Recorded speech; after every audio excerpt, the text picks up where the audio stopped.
जाइए। माननीय पंतप्रधान जी के द्वारा माननीय नरेंद्र मोदी जी के द्वारा फिर से मुझे केंद्र सरकार में मंत्रिमंडल में स्थान दिया गया। व्यस्तताएं बहुत बढ़ गई, लेकिन उन सारी व्यस्तताओं के बीच में से समय निकाल करके आज जैसे सारे अधिकारियों के साथ में बैठकर जो भी लोग यहाँ पर आए उनके समस्याओं के निराकरण के लिए पहल की। जिम्मेदारियाँ बढ़ जाने के कारण से सारे देश में जाना पड़ता है, लोकसभा में भी जाना पड़ता है, मंत्रालय का काम भी देखना। लेकिन बीच बीच में पहले तो हम जब केवल अकेले सांसद थे तो हम इसको परंपरा को हर पहले और तीसरे बुधवार को बैठा करते थे, लेकिन मंत्री बनने के बाद फिर उतना समय नहीं निकल पाता है। किंतु क्षेत्र की जनता के साथ में संवाद और संपर्क का कोई भी अवसर मैं नहीं छोड़ता हूँ। ये एक यहाँ लोगों से मिलना, संवाद करना, उनकी समस्याओं के निराकरण के लिए पहल करना। और मैंने देखा कि अधिकारियों ने भी जो लोग आए उनकी कठिनाइयों के निराकरण में उन्होंने भी उसको संवेदनशीलता के साथ में लिया है। मैंने निर्देश भी दिए हैं कि जितने भी एप्लीकेशंस आई हैं उनको सबको नोट करके उसके संबंध में किए गए काम के बारे में संबंधित व्यक्ति को भी अवगत कराएं, वो मुझ तक भी जानकारी पहुंचाएं कि कौन सा काम हुआ, कोई अगर काम नहीं हो पा रहा तो क्यों नहीं हो पा रहा, उसके संबंध में भी जानकारी संबंधित व्यक्ति तक पहुंचाई जाए। ये परंपरा आगे भी जारी रहेगी।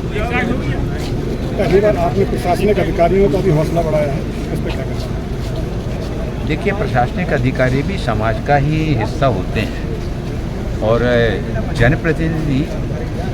जनता और प्रशासनिक अधिकारियों के बीच की कड़ी होता है। जनप्रतिनिधि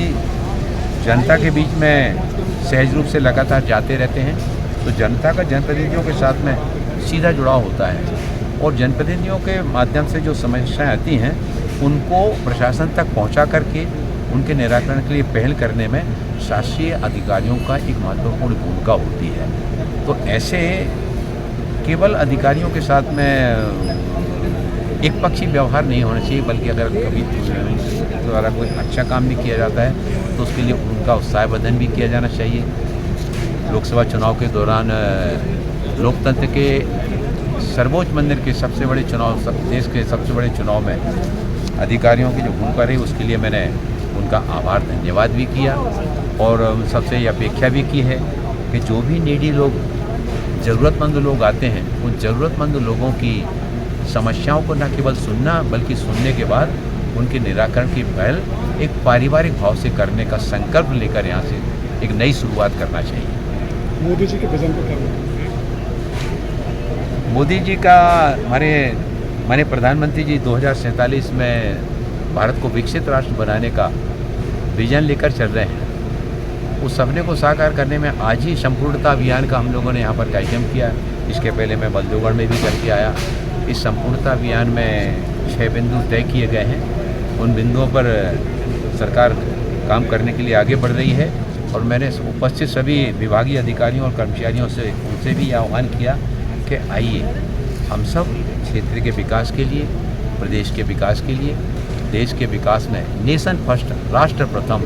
इस भावनाओं के साथ में, तो सरकार आपको मतलब तनख्वाह तो देती है,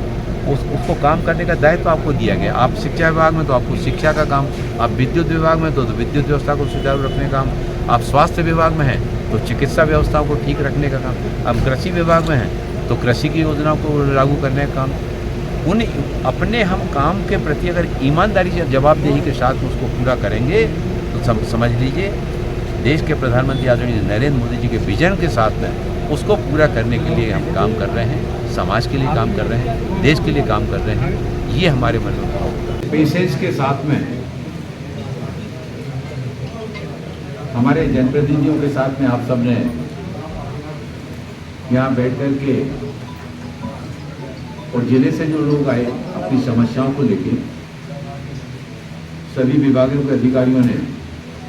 न केवल शारीरिक रूप से अपनी उपस्थिति दर्ज यहाँ पर की, बल्कि उसमें मानसिक रूप से भी, और मैं चाहता हूँ कि भावनात्मक रूप से भी, क्योंकि जो व्यक्ति आता है, हमने और आपने सभी ने देखा, वो नीडी लोग हैं, ज़रूरतमंद लोग हैं जिनको उनके काम में मदद की आवश्यकता। उसमें बहुत सारे लोग ऐसे हैं कि वो ये भी नहीं जानते कि दरख्वास्त कैसे लिखी जाती है, हमारे कागज़ को लेकर किस अधिकारी के पास जाना है, किस विभाग में जाना है।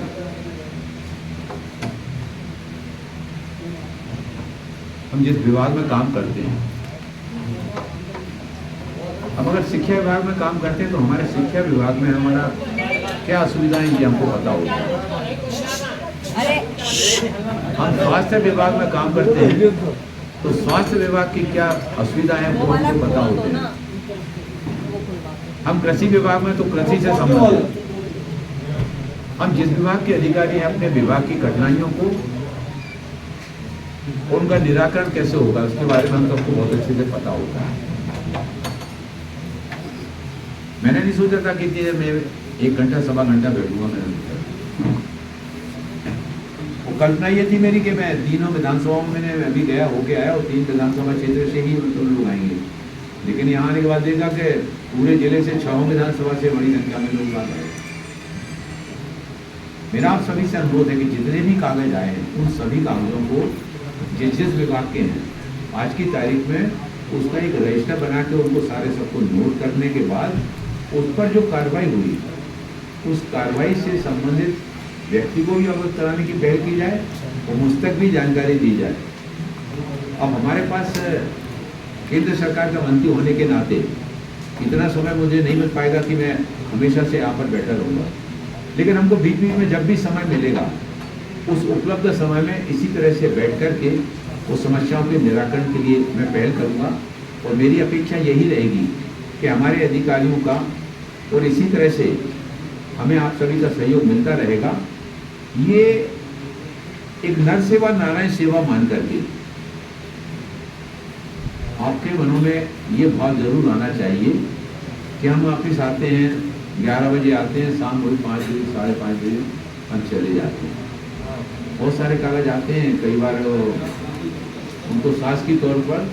वो एक हस्ताक्षर होने के लिए ही कई बार एक टेबल पर 4-4, 5-5 दिन पड़ा रहता है। तो इस प्रक्रिया से हमको बाहर निकलना पड़ेगा। हमने यहाँ पर आने के पहले हमने कौन सा कार्यक्रम किया? संपूर्णता अभियान। और संपूर्णता अभियान केवल उन 6 जो हमने बिंदु तय हुए हैं उन 6 बिंदुओं तक सीमित नहीं रहना, बल्कि देश के प्रधानमंत्री आदरणीय नरेंद्र मोदी जी ने जो 2047 में भारत को विकसित राष्ट्र बनाने का विजन लेकर वो चल रहे हैं,